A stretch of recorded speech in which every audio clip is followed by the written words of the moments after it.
क्यों रे बहुरिया, इतना मैं तुझे मानती थी बेटी की तरह, मेरे कहने के बावजूद भी तुम मेरे बेटे की शादी में नहीं आई ना?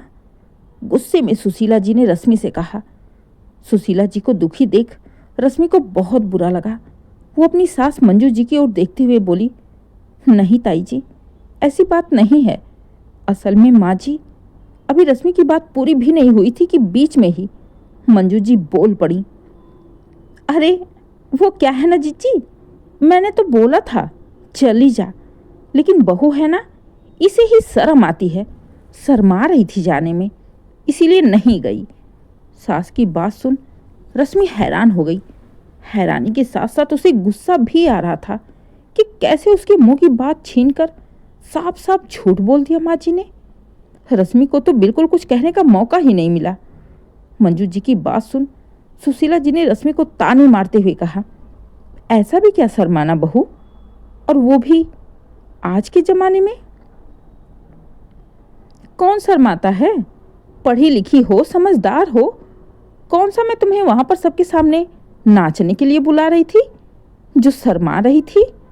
अरे शादी में अगर बहू बेटियां ही नहीं रहेंगी तो शादी का घर घर लगता है क्या? कितनी इच्छा थी मेरी, मैं इसको 2 महीने पहले से ही कह रही थी तैयारी कर ले आने के लिए, पर इसने तो मेन टाइम पर धोखा दे दिया। कहते हुए गुस्से में सुशीला जी अपने घर चली गईं। सुशीला जी के जाते ही रश्मि अपनी सास से चिढ़ते हुए बोली,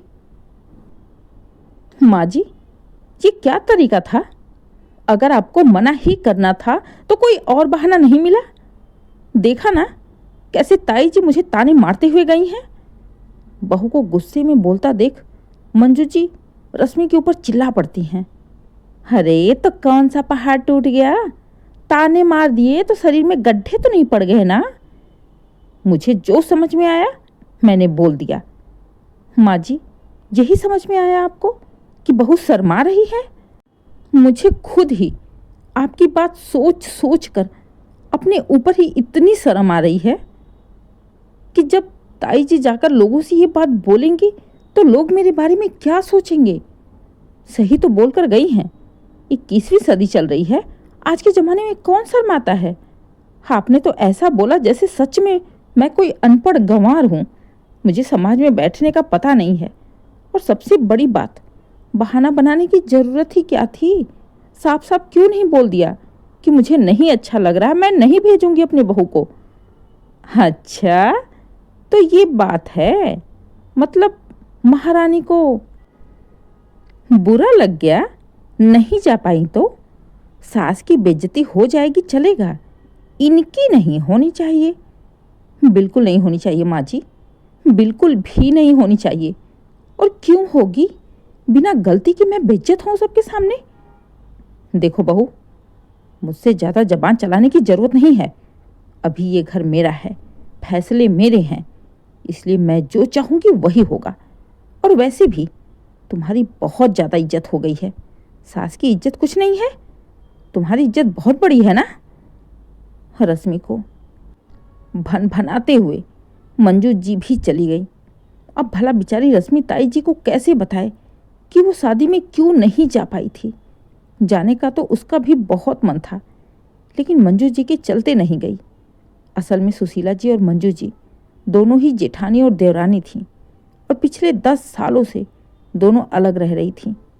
अलग रहने के बावजूद भी दोनों घरों में अपनापन था, आना जाना था, जिसके चलते ही सुशीला जी अपने छोटे बेटे की शादी में रश्मि को बुलाने आई थी। 2 महीने पहले ही सुशीला जी मंजू जी और रश्मि को लगातार आने को बोल रही थी। सुशीला जी के मन में कोई भी भेदभाव नहीं था, वो बहुत ही साफ दिल की महिला थी। लेकिन मंजू जी बिल्कुल उलट थी। उन्हें मेरी बहू तेरी बहू करने बहुत आता था, यहाँ तक कि वो अपनी बहू रश्मि को जल्दी किसी के सामने निकलने भी नहीं देती थी, लेकिन मुंह पर ऐसा दिखावा करती कि उन्होंने अपनी बहू को कोई रोक टोक लगा ही नहीं रखा है, खास करके सुशीला जी के सामने।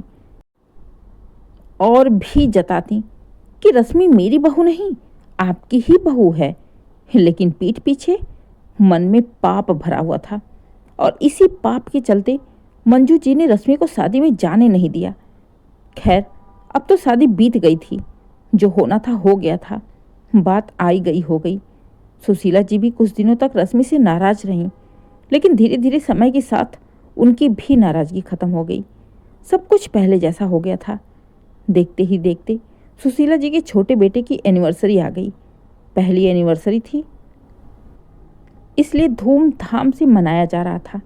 एक बार फिर से सुशीला जी रश्मि और मंजू जी को बुलाने आई और इस बार उन्होंने साफ साफ कह दिया था कि देख बहुरिया, एक बार फिर से मैं तुम्हें बुलाने आई हूँ, लेकिन पक्का इस बार बता रही, अगर इस बार नहीं आई ना तो फिर सच में मैं तुमसे कभी बात नहीं करूँगी।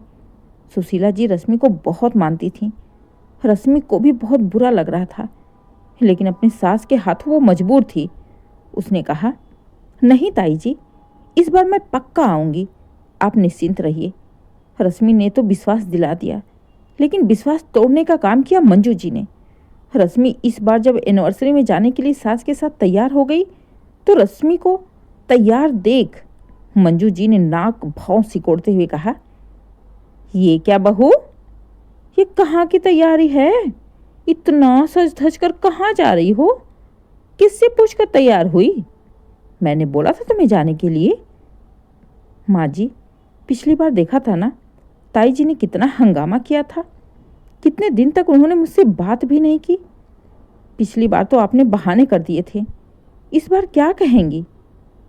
अच्छा, तो एक काम करो बहू, तुम ही जाओ, सास के सर पे लात रखकर तुम ही जाओ, हमें नहीं जाना है। खबरदार जो कदम घर से बाहर भी निकाला तो। उसकी बहू तो नहीं आती है कभी हमारे घर, तुम बहुत जाने के लिए कूद रही हो। वो अपनी बहू को 7 तालों में रखे और मैं अपनी बहू को लेकर पूरे गांव में नाचते हुए उसके घर जाऊं? बिल्कुल नहीं जाना है, कहते हुए मंजू जी बाहर से ताला लगाकर चली गई। इस बार बेचारी रश्मि रोने लगी। उसकी आंखों में आंसू आ गए थे। कितने अच्छे से तैयार हुई थी, साड़ी पहनकर, सारा श्रृंगार करके, लेकिन शायद उसे ऐसा ससुराल मिला है जहां घर से बाहर निकलने की आज़ादी ही नहीं है। रश्मि का पूरा मूड खराब हो चुका था। गुस्से में उसने साड़ी निकालकर फेंक दी और सो गई। 2 दिन तक उसने मंजू जी से बात भी नहीं की। 2 दिन बाद अचानक ही दोपहर को सुशीला जी आ गई और रश्मि को देखते हुए बोली, बहुरिया, आज से मेरा और तुम्हारा रिश्ता खत्म। अब तुम मुझे अपनी बड़ी सास मत कहना। इतना कहने के बावजूद भी तुमने मेरा मान नहीं रखा। चलो, एक बार की गलती माफ भी हो सकती है, लेकिन दोबारा भी तुम नहीं आई। इस बार रश्मि को सच में बहुत बुरा लग रहा था, खुद के लिए भी और सुशीला ताई जी के लिए भी। आंखों में आंसू लिए रश्मि ने कहा, ताई जी, वो मैं, अरे जीजी, अब जाने दो। अब क्या ही बार बार एक ही बात को कहना सुनना। ये तो अभी सबके सामने खुल भी नहीं पाई है, तो थोड़ा जाने में हिचकती है। इतना तो कहा था मैंने चलने के लिए, लेकिन गई ही नहीं। अब क्या करूं? एक बार फिर से मंजू जी ने रश्मि की बात को दबाते हुए तुरंत ही बोल पड़ी, लेकिन इस बार रश्मि भी चुप रहने वाली नहीं थी, इसलिए वो भी अपनी आवाज़ तेज करते हुए बोली, नहीं ताई जी, माँ जी झूठ बोल रही हैं।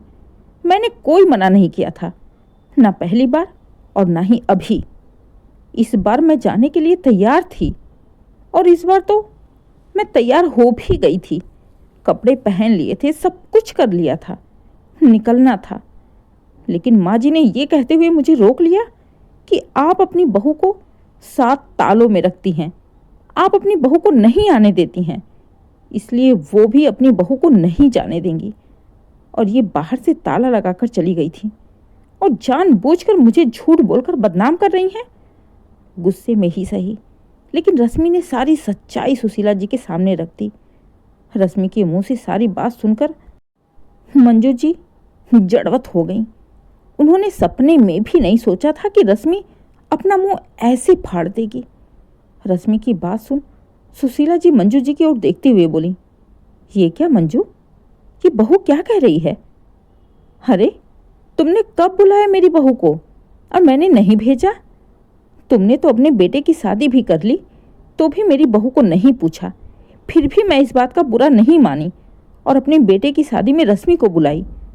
तो जब तुमने मेरी बहू को बुलाया ही नहीं तो भला वो कैसे आएगी? पहली बार तुम्हारे घर, तुम्हारे मन में मेरे लिए इतना पाप भरा था।